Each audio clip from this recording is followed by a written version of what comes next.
Hey there. Thanks for tuning in. You ready for another episode of my Bigfoot sighting? Alright then, let's do this. Seen a bunch of rundown no-horse towns where the church is the backbone, love's in the plow, and the five-string melodies grooving, with the farmland rows where the roots run deep, beyond the noise of the busy streets, where the songs of the South are soothing. When I hear the front porch picking down, home rhythm ringing out, I don't run from banjo music. Yeah.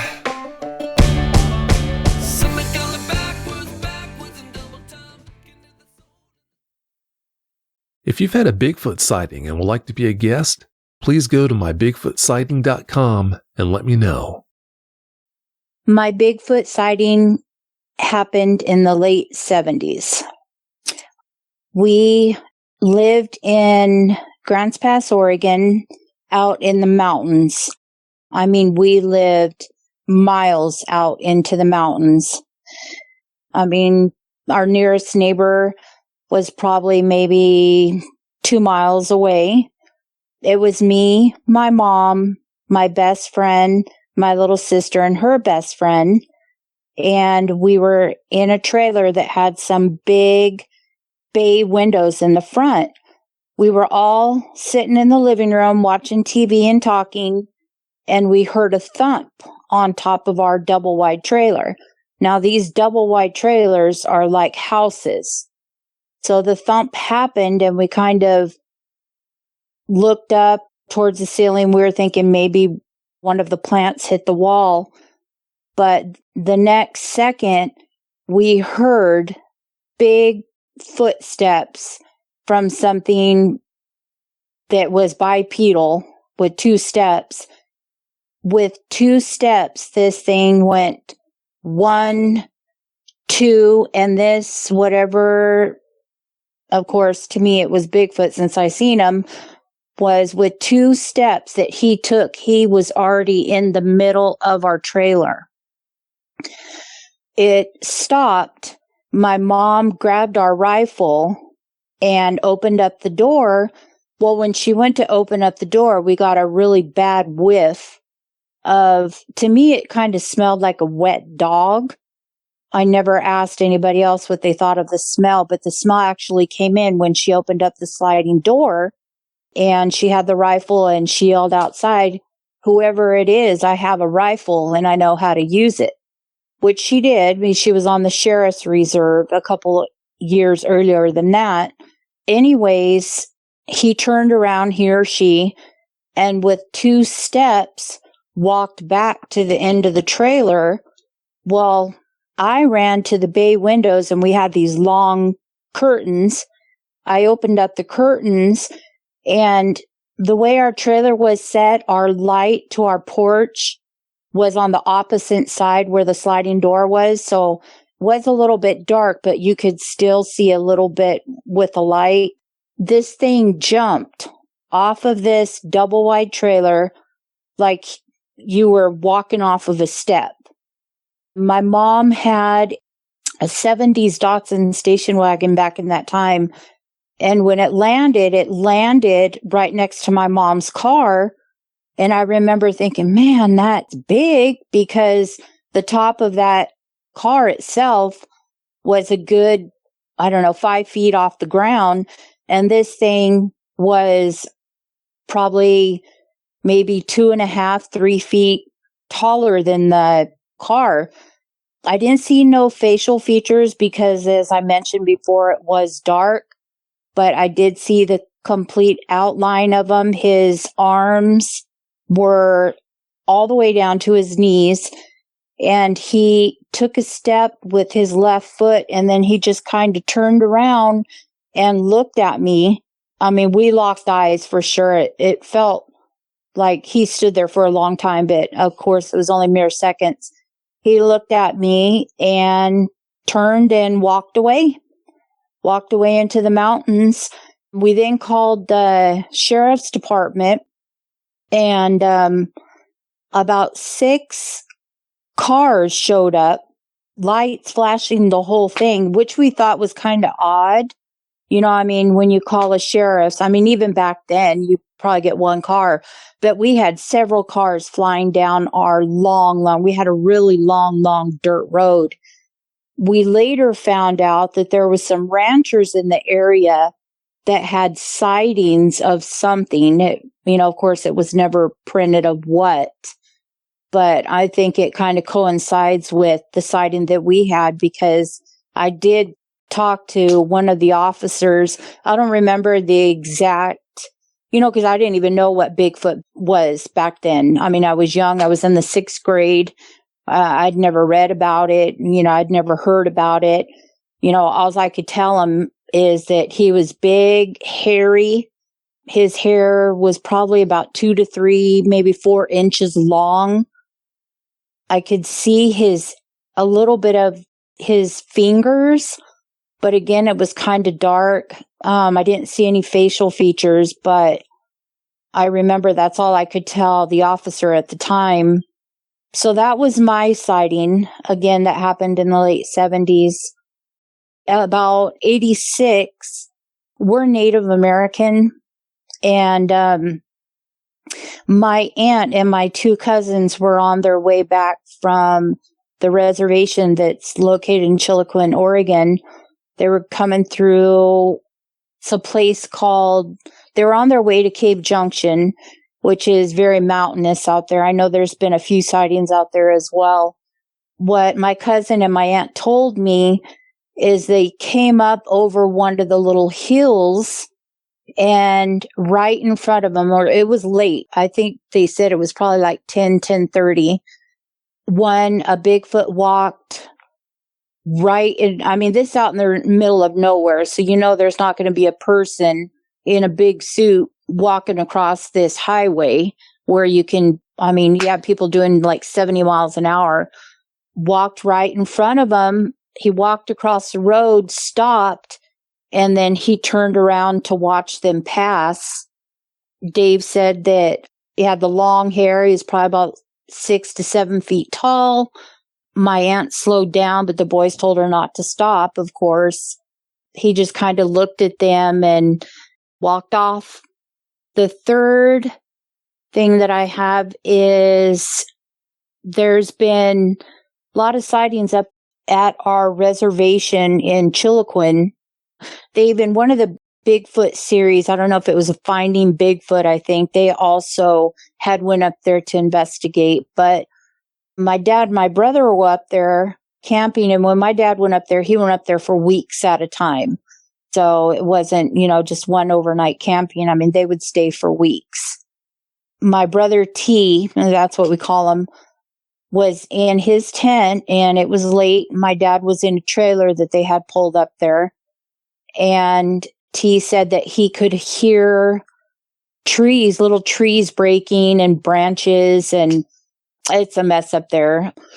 And it was something upright with 2 feet, and it walked up to his tent, and he said that the back of his hairs on his neck stood up, and he's like, I have never been so scared as I was at that instant. He said that he had his rifle next to them. He said that he was like in a daze, that he could not even pick up that rifle. He said because he knew it wasn't a bear or a deer or anything else. He said it had to be something different. He could hear it breathing really loud. And yeah, he just told me that he was scared. He didn't even want to pick up the rifle. He said, I was just terrified. And then whatever it was, stood there for a few seconds and then just turned around and walked off. He stayed up the rest of the night, of course. And then when my dad got up out of the trailer, he said, hey, Dad, I think I had a visit last night. And Dad, oh, no, it was probably a deer. No, it wasn't a deer. So they backtracked and found some tracks on a muddy little slope. There's all kinds of slopes up there on the reservations. It's just all hills. And anyways, they found a couple prints up there from what they know as Bigfoot prints. I think Dad said that they measured it and it was probably about 16, 17 feet long, very indented, probably about 1.5 inches. I don't think they cast it or anything, but it was one sighting at the reservation. The next sighting happened.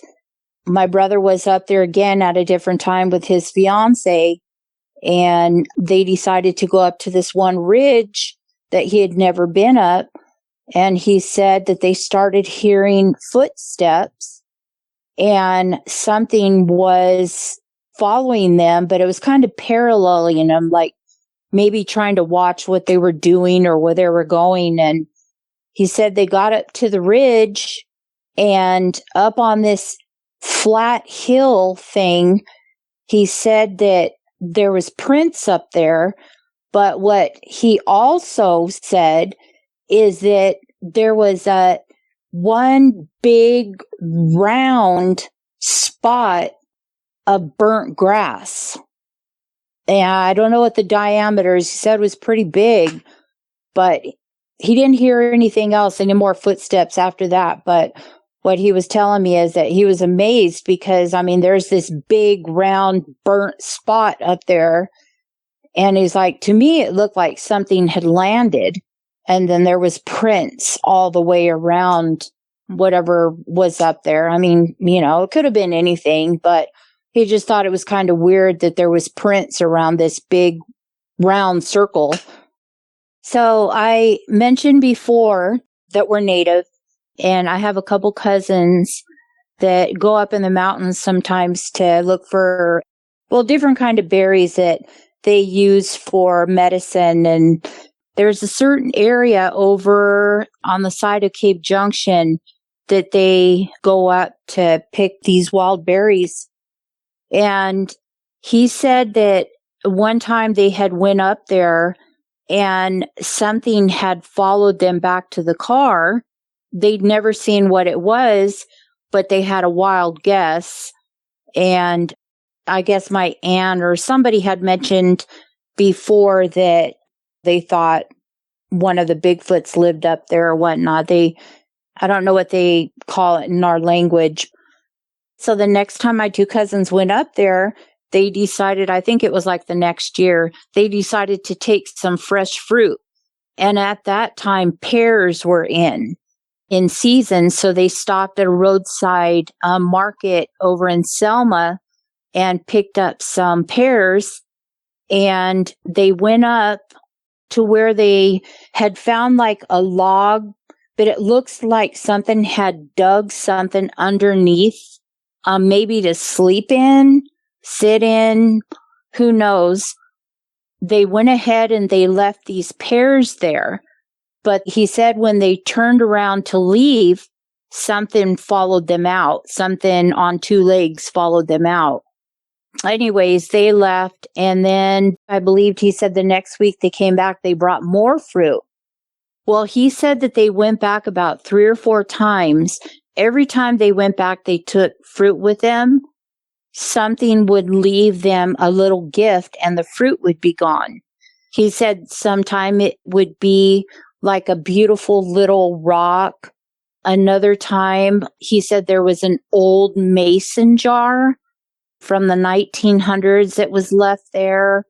Another time he went up, he said that it left them kind of like a woven stick, pieces of branches or stick that were woven together in some kind of symmetrical, I don't know, he didn't know what it was, but, and then the last time that they went up, they actually seen something following them back. When they turned back to look, it kind of stuck its head out and looked at them. And then that's really when they realized they kind of knew already by the little gifts. But then you know, who knows? It could be some mountain people or whatever, but they were getting ready to get in the truck. And my other cousin turned around and told him to look, and they turned around and they seen him peeking out behind a tree. He said that he was probably about, I'm thinking like between 5 to 6 feet. So maybe a juvenile.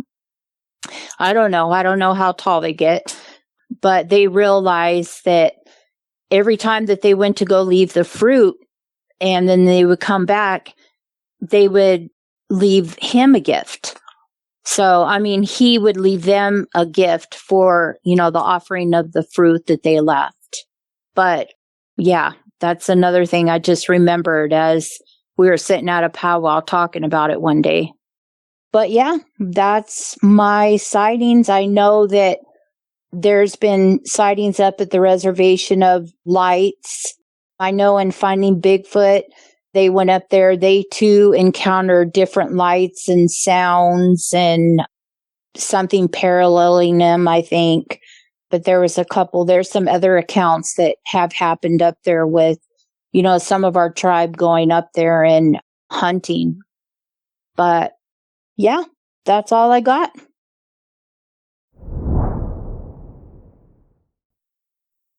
My Bigfoot sighting happened in Leeds, Maine. It was in May of, Isaiah, what year was it in? 2021. Okay. And what time of day and what date was it? It was at sunset, May 9th. May 9th, 2021. All right. My wife and I had ventured over to the mountains to look for an ATV. It was a long drive. Didn't end up working out. So we were driving back. We'd been out on the road for 2 or 3 hours, and we were starting to really get into a discussion on the best way to get back onto Route 202. And so we were focused kind of on the center console, looking at the navigation and just trying to decide the best way home, and really engaged in conversation at that point. When I noticed my son behind me had gone quiet, we kind of spun around the best we could, and he was kind of rocking back and forth a little bit. And he seemed very, very upset. And he started saying things like, "Is there a zoo around here? And I don't know what I just saw."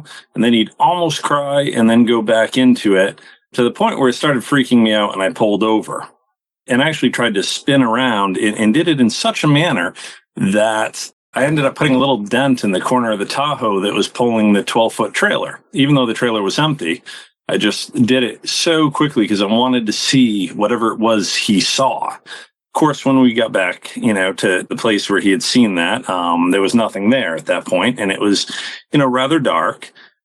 But he was very disturbed, and I'd like to say also for weeks, and really months afterwards. At 11 years old, he was very disturbed by it. He was very scared, needed a lot of reinsurance, and this is a kid that grew up since he was.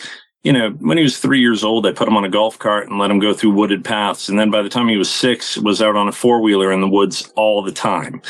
And, a kid who'd been very comfortable with the Maine woods.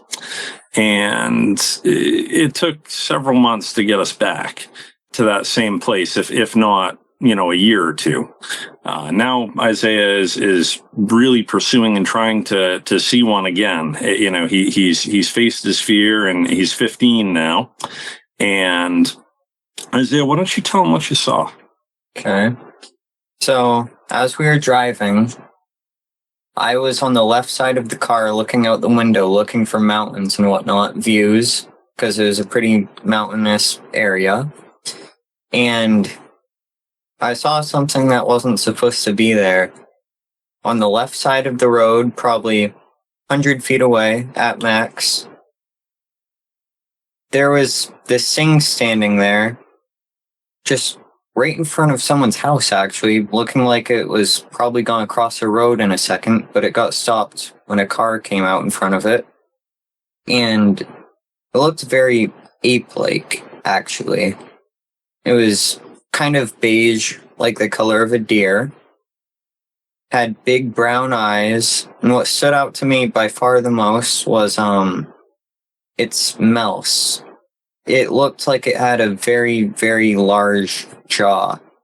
It kind of looked like it had an evil smile almost, which when I saw it at that age, it freaked me out quite a bit because it didn't make any sense. It was pretty thin for its size. Still had really big, broad shoulders, of course, but for its size, you'd expect it to be a little bit sicker, and it wasn't. It was on the center side. It kind of almost looked like I hadn't eaten in a couple of weeks, is how I described it. Its stomach kind of came down in like a V-taper build.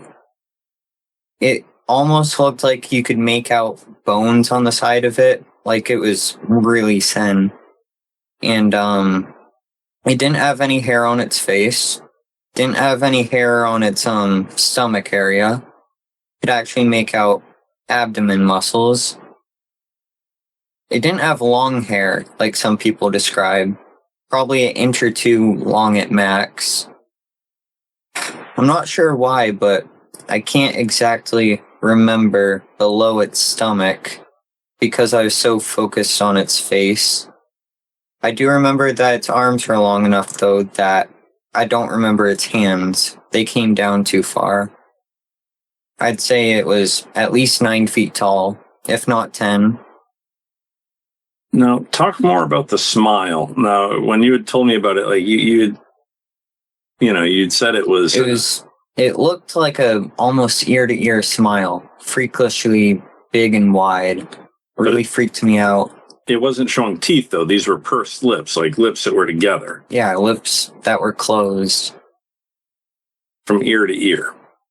Yes. Were you able to see any ears or anything?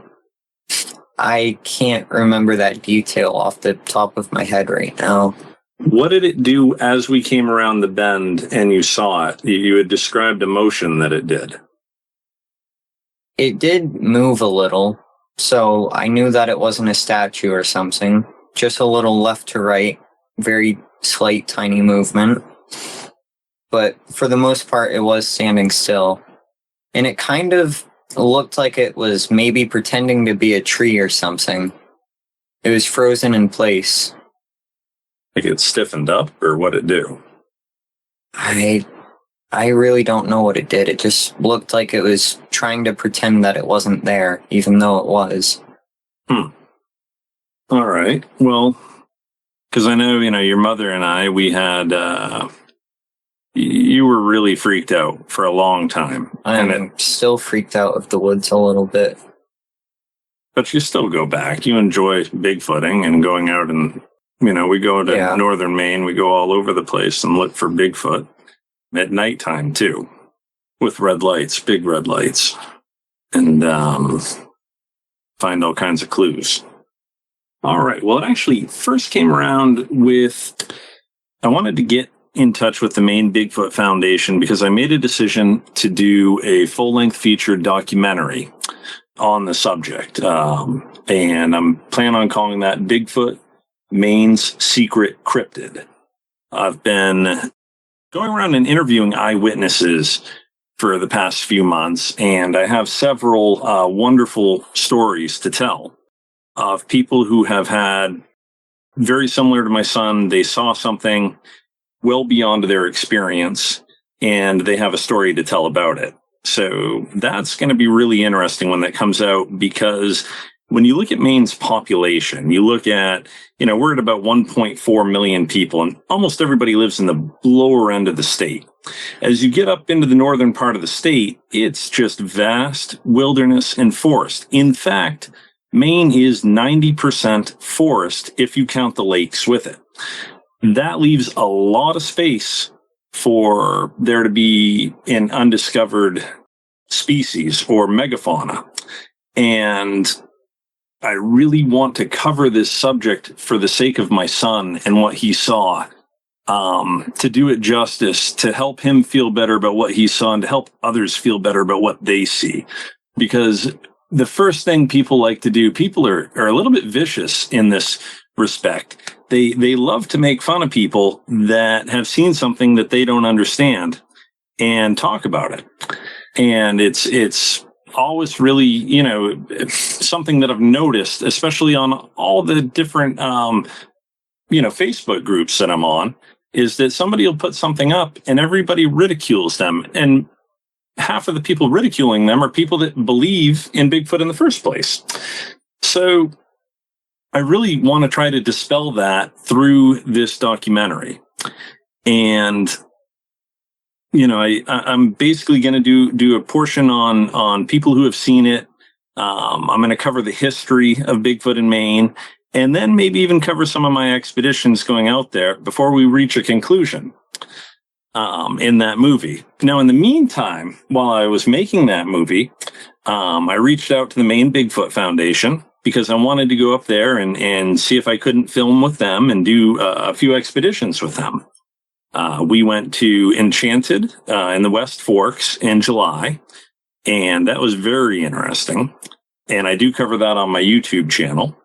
Since then, we've gone to the Golden Road up near Katahdin and down on a very remote, 7 miles down a dirt road off of the Golden Road, on a little brook. We found some amazing footprints. I mean, just amazing, in shallow water near overhanging cedars, 18, 20 inches long, 2 inches deep under the water with all kinds of shells around them and just some amazing evidence. And I'd like to also mention that Janelle Graff is the president of that. And I am just, I have a background in corporate management, and I am astounded with her level of leadership and how wonderfully she leads that group. And then you have the lead investigator, Mike Vachon, and he's a heck of a guy. Goodness. I mean, so much fun to go out with, and he has so much knowledge on Bigfoot. He had an amazing face-to-face encounter in Gardner, Maine, and Janelle also had an amazing face-to-face encounter as well at one point in her life. And so it really qualifies them to lead such a group. And then they do these expeditions, and they're free. They're amazing. You show up, 10, 15 people show up. We go out, we do a daytime expedition, we go around whatever area we picked, and they're usually extremely remote. And we plan on camping overnight in that area, so we all bring tents. And then, about dinner time, we break, and they provide a full dinner for everybody. They bring all kinds of meat and good food, and everybody has a nice meal together. And then maybe a couple hours after that, when things get dark, we go out and we do a nighttime expedition. Now that is just a lot of fun, because in some of those remote places, I haven't been on one yet that's been dead, where we didn't get a whoop back or find a footprint or something, uncanny or just unexplained, for a better word, happened. So the Maine Bigfoot Foundation is very real and a very good foundation. I really think they do a great job. People reach out to them with sightings regularly, and they document all that. And Mike Vachon does a great job taking care of that database. So there is a lot of evidence pointing to the fact that the Bigfoot phenomena is real and happening all the time in Maine, which brings me back to my first point of saying 1.4 million people in this state, and the state's enormous. And so there's so much forest, and yet we're still having that many sightings. We're having sightings like we're California or something. I mean, they're all over the place. They keep popping up. So I think Maine is the hot spot for America right now for Bigfoot. I'm convinced of it. It's not just because I live here. I've traveled all over the United States. I've spent time with friends in, the Everglades in Florida, all over California, all over Colorado in the mountains. And I've never seen the Bigfoot culture that we have here in Maine. And I think it's exploding, and I think it's contagious. Now that leads me from, we talked about the documentary that I'm doing, which is Bigfoot, Maine Secret Cryptid. We talked about the Maine Bigfoot Foundation and how they are part of what I'm doing. And now we can talk about my YouTube channel, which is Bigfoot Expedition / Finding Sasquatch. It's brand new. I just started it a week ago. We're only 2 episodes in, but I believe we're starting a good following right now, and people are getting into it. That starts off with just, the first episode is just me and a gentleman that I became friends with through the Maine Bigfoot Foundation named Kevin. And we go out on one in a really remote place in northern Maine, and some really strange things happen, but you can watch the episode to see that. And then in episode number 2, that's a real focus on the Maine Bigfoot Foundation and how they operate. And you even get a chance to meet, a full interview with Janelle Graff, who founded it. I'm saving her eyewitness account for the documentary, though. That isn't in there, but there's a lot of good stuff. So really, the sky's the limit. And I really just want to be a big voice in bringing attention to Bigfoot in Maine. I think it's a really positive thing for the state, and I think it's a really positive thing for anybody who gets into going to do it. And I'll tell you why. You get to, now say somebody doesn't really believe in Bigfoot, or they're just kind of open-minded to it, like an agnostic, and they want to, spend more time with their family. Well, go take them on an expedition. You get to camp all night. You get to do all kinds of fun stuff and just be active and outdoors in the wilderness. So it creates and promotes quality time within the family as well. So I think it's a great thing, and I'm just really blessed and privileged to be a part of it. Well, that's it for tonight's show. If you've had a Bigfoot sighting and would like to be a guest, please go to mybigfootsighting.com and let us know. Thanks for listening. Have a great night.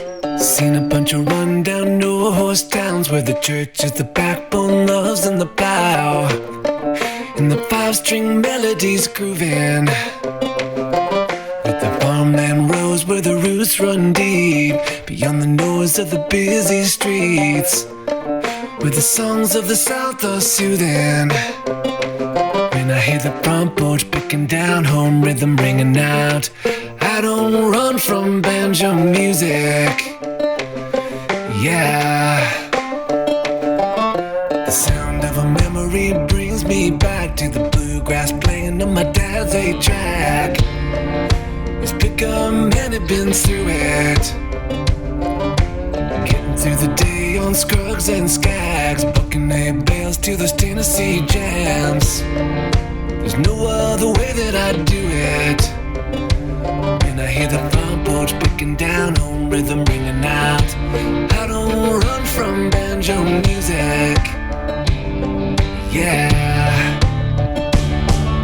Something coming backwards in double time, looking at the soul and the drumming, look Kentucky style. Those are the anthems strumming out, country boy living. When I hear the front porch picking down, home rhythm ringing out, I don't run from banjo music.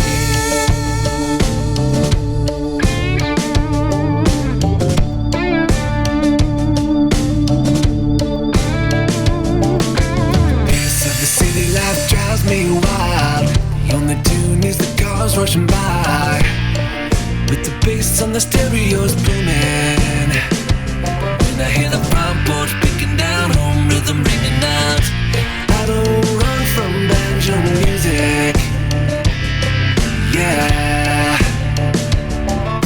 Something going backwards in double time, looking at the soul and the tremolo Kentucky style. Those are the anthems strumming out, country boy living. When I hear the front porch picking down, home rhythm ringing out, I don't run from banjo music.